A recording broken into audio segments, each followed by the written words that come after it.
अजीब यार, 5 से 7 तक आप चहलकदमी नहीं कर सकते। घरों में हो तो घरों में रहो, कहीं बाहर हो तो बाहर रहो। ना इधर आओगे, ना इधर कोई आया था, ना उधर कोई जाएगा। मतलब ये वाला हिसाब कर दिया है आईडीएफ टू इम्पोज। समझ रहे हैं? ये लोगों की आने जाने पर, उनकी आज़ादी पर बंदिश है। आईडीएफ के अरबिक के स्पोक्स पर्सन हैं अविचे अवतारी, उन्होंने ये जानकारी साझा कर दी है सभी के साथ ताकि अरबी में पढ़ लिया जाए, और कहा है it is strictly forbidden to cross the Litani river in a south bound direction. शाम 5 से सुबह 7 तक ये पूरी तरीके से पाबंदी है, सख्ती से, कि कोई बंदा लिटानी नदी को पार ना करे, उधर से इधर ना आए। लिटानी नदी बस बॉर्डर से थोड़ा पीछे, कह रहे तो उस नदी के उस तरफ जो है वो बॉर्डर के इस तरफ वाले इलाकों में ना आए जी। एक और बड़ा डेवलपमेंट है, वो है हमास को लेकर, गजा को लेकर, कि गजा में सीज फायर कराने को फिर से एक्सीलेटर में गाड़ी डाल दी गई है।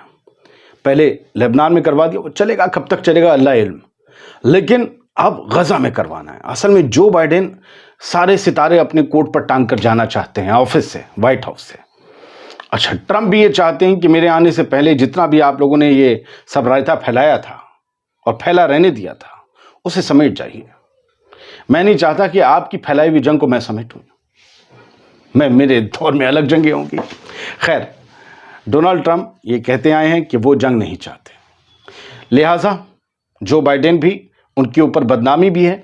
और आपको पता ही होगा कि जो बाइडेन की हुकूमत जाने में जो जितनी भी वजहें रहीं, उसमें एक बड़ी वजह यह भी रही कि वो गजा के खिलाफ इजराइल को हथियार देते रहे, गजा के लोग मरते रहे, गजा में सीज फायर नहीं हो पाया, इजराइल पर प्रेशर अमेरिका नहीं डाल पाया, इसलिए वो इस रायते को समेट कर जाना चाहते हैं। हमास का डेलीगेशन कायरो में है। सारी खबर भूमिका बांधी, असल खबर यह है कि हमास का डेलीगेशन बातचीत करने के लिए कायरो यानी मिस्र की राजधानी काहिरा पहुंच गया, बुलाया गया था। और यहां पर सीज फायर की टॉक्स, बातचीत बहुत ही पॉजिटिव वे में होने की उम्मीदें सामने आ रही हैं। अब ये यहां पर इजरायली डेलीगेशन इनसे आमने सामने बात करेगा, या पहले काहिरा के ऑफिशियल्स के साथ, इजिप्ट के ऑफिशियल्स के साथ, सीसी के आदमियों के साथ पहले इजराइल अलग से बात करेगा, फिर हमास के लोग अलग से बात करेंगे। क्या होगा नहीं पता है, क्योंकि कल ही हमास के ऑफिशियल्स ने एएफपी को बता दिया था कि हम सीज फायर की बातचीत करने काहिरा जा रहे हैं। देखिए, हो सकता है जो कंडीशंस हैं हमारी, उस पर इजराइल राजी हो जाए। अगर वो कुछ कंडीशंस पर राजी होता है, एक आध में हम छूट दे देंगे, लेकिन क्या वो छूट फिलाडेल्फी कॉरिडोर होगी, जैसा कि हमने कल आपको खबर बताई, जैसा कि एवरी मीडिया छाप रहा है? कैसे छोड़ देगा रफा बॉर्डर को Hamas? The announcement comes only 2 days after the cease fire between the Lebanon and Israel took effect. Israel और लेबनान के बीच जैसे ही सीज फायर हुआ, उसके 2 दिन बाद ही हमास, गजा, इजराइल, सीज फायर, ये 4 लफ्ज़ों को लेकर हवा चलने लगी। चलिए बढ़ते हैं आगे। इसी सीजन में खबर देखिए, आपको आहट मिल जाएगी। Israeli Egyptian official discuss potential transfer to medication to Gaza hostages. आ गई खुशबू। हमास गया काहिरा, इजरायली डेलीगेशन भी हैं। इजराइल के ऑफिशियल्स और इजिप्ट के ऑफिशियल्स के बीच ये बातचीत हुई है कि गजा में जो होस्टेजेस इजराइल के हमास के अल-कस्साम ब्रिगेड के कब्जे में हैं, उनको दवाइयाँ पहुँचाई जाएँ, जो भी उनकी दवाइयाँ ज़रूरत की, उनको मेडिकेशन पहुँचाया जाए। पहले जब सीज फायर कुछ दिन के लिए हुआ था तो ये शर्त तय थी। बीच में बहुत बुरी बमबारी हुई, सब कुछ टूट गया, लिहाजा मेडिकेशन नहीं हो पाए। अब ये बात हो रही कि जब तक, क्योंकि अगर मान लीजिए कल हो गया सीज फायर, तो कल ही थोड़ी ना हमास सारे होस्टेजेस को आज़ाद कर देगा। तो जो भी रहेंगे उनकी दवा तो चाहिए होगी, तो उनको मेडिकेशन ट्रांसफ़र करने के लिए बातचीत हुई है इजराइल और मिस्र के ऑफिशियल्स के बीच। कुछ पॉजिटिव साइन आपको मिल रहा है इस खबर से। देखिए, कुछ पॉजिटिव साइन मिल रहा है गजा में सीज फायर का। और मेरी बात मान लीजिए सर, हमास की टोटल शर्तों पर सीज फायर नहीं होगा। एक आदमी कुछ ना कुछ लचक ज़रूर होगी, क्योंकि अब हिजबुल्ला भी लड़ाई नहीं लड़ रहा है। हिजबुल्ला को बहुत बड़ा नुकसान हुआ। हिजबुल्ला ने अपनी चीफ की कुर्बानी दे दी भाई। इतने बड़े बड़े टॉप कमांडर्स उसके मारे गए, उसके मिलिट्री अड्डे भी तबाह हो गए, उसकी शहर के शहर खंडर बना दिए गए। हिजबुल्ला और कैसे खड़ा होता? हमास के साथ, फ़लस्तीन के साथ, गज़ा के लोगों के साथ। लोग कह रहे हैं कि जी उन्होंने वो कर ली, ये तो ऐसी है। अरे नहीं यार, आप कर लोगे, अपने शहर और गांव तबाह करवा लोगे। जुलूस में गए जो लोग कभी जुलूस तक नहीं निकाल पाए, वो ये कह रहे हैं कि हिजबुल्लाह को जंग लड़ना नहीं छोड़ना चाहिए था। हिजबुल्लाह को क्या पड़ी थी? क्यों वो 8 अक्टूबर 2023 से शामिल हो गया इसमें? अगले ही दिन से क्या पड़ी थी? अगर नहीं उतरता तो आज हसन नसरल्लाह कहां होते हैं? जमीन पर। हाँ, ये बात आप कह सकते हैं उनकी तय थी, तो तय इस बहाने से थी। देखा करें चीजों को, समझा करें। ऐसा नहीं होता है कि पिट गए, मर गए, हड्डी टूट गई, लड़ते रहेंगे। ये सब हीरो की बातें होती हैं। मिथुन की फिल्म थोड़ी ना है यूं करके मुंह से गोली रोक ली। अरे यार, समझा करो। ये वेस्ट एजेंडा में मत पड़ो। ये सवाल उठाना, सब लोग थकते हैं। आप सोते हो ना, तभी तो अगले दिन के लिए काम करने के लिए तैयार होते हो। मेरी बात समझ रहे हो? Syrian army announces temporary withdrawal from Aleppo. चलो हम आ जाते हैं सीरिया पर। बहुत हरकत हो रही है। अल जजीरा की खबर है कि सीरिया की आर्मी यानी बशर अल असद की आर्मी ने अनाउंसमेंट किया है कि हम टेम्पररी हट रहे हैं, पीछे विड्रॉ कर रहे हैं अलेप्पो से, जो उनकी जंग चल रही है अपोजिशन मिलिशिया से।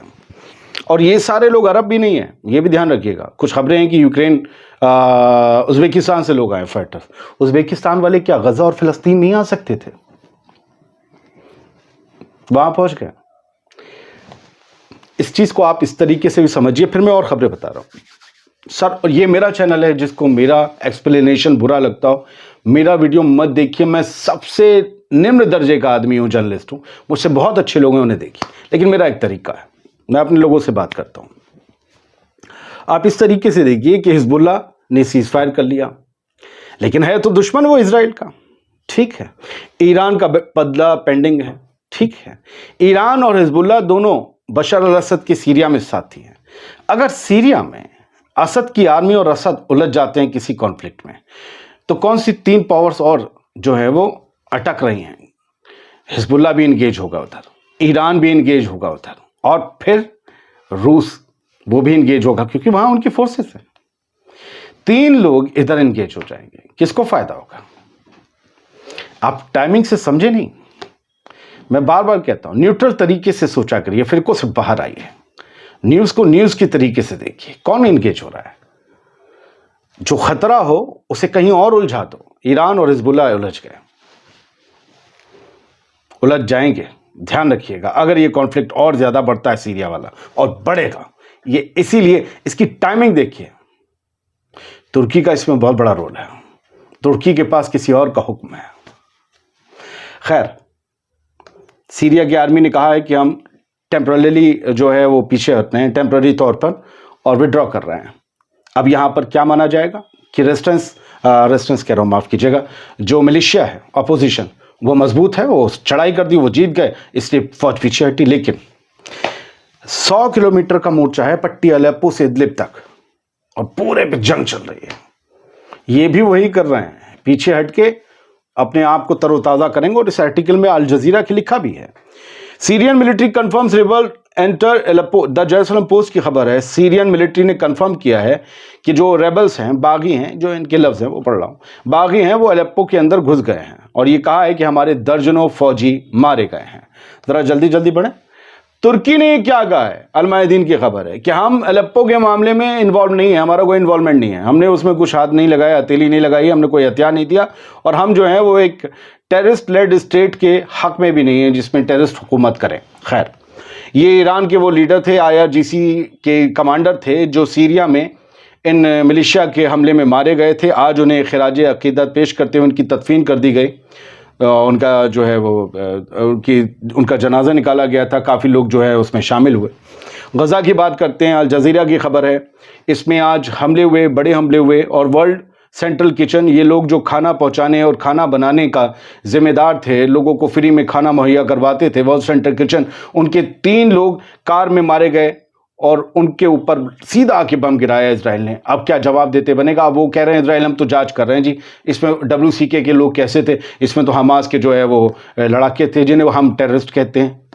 ठीक है सर, अब जो है हम बढ़ते हैं आगे और सीधा खबर करते हैं नॉर्थ कोरिया की लेते हैं। नॉर्थ कोरिया के किम जोंग उन जो रूलर हैं, उन्होंने सीधा कहा है कि रूस का पूरा हक है सेल्फ डिफेंस का। ये सेल्फ डिफेंस वाला जुमला हमने इजराइल के मामले में बहुत सुना है। वो ये कहते हैं रूस को, पुतिन को पूरा हक है सेल्फ डिफेंस का। वो जो भी कर रहे हैं यूक्रेन के खिलाफ सही है और हम उसमें साथ हैं, और हम उनके साथ अपने मिलिट्री रिलेशंस को और ज़्यादा बढ़ाएंगे। रूस अपनी खुद मुख्तारी के लिए किसी तरह की भी जंग लड़ सकता है। नॉर्थ कोरिया के लीडर ने अश्योर किया कि जो हमारे पास हमारे जो ताल्लुकात हैं, मिलिट्री टाइज हैं रूस के साथ, हम उसे और बूस्ट करेंगे। अब बूस्ट करके क्या, मिसाइल के बूस्टर दोगे बाबू? रशिया के डिप्टी फॉरेन मिनिस्टर हैं, आरटी में उनकी खबर छपी हुई है, सरगेई रेबेकोव। इन्होंने, सरगेई ऐसे नाम है जैसे यहाँ श्यामलाल होता है।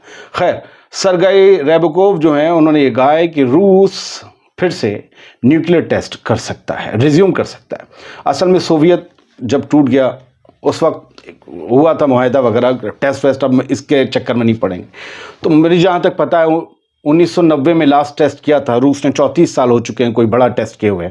रूस फिर से कर सकता है और दुनिया को अपनी ताकत से इस टेस्ट से ज़रूर दिखाएगा कि उसने कितना बड़ा बम बनाया है। बहुत बहुत शुक्रिया, सलामत रहिए, खुश रहिए। दुनिया भर की खबरों में आज के लिए बस इतना ही।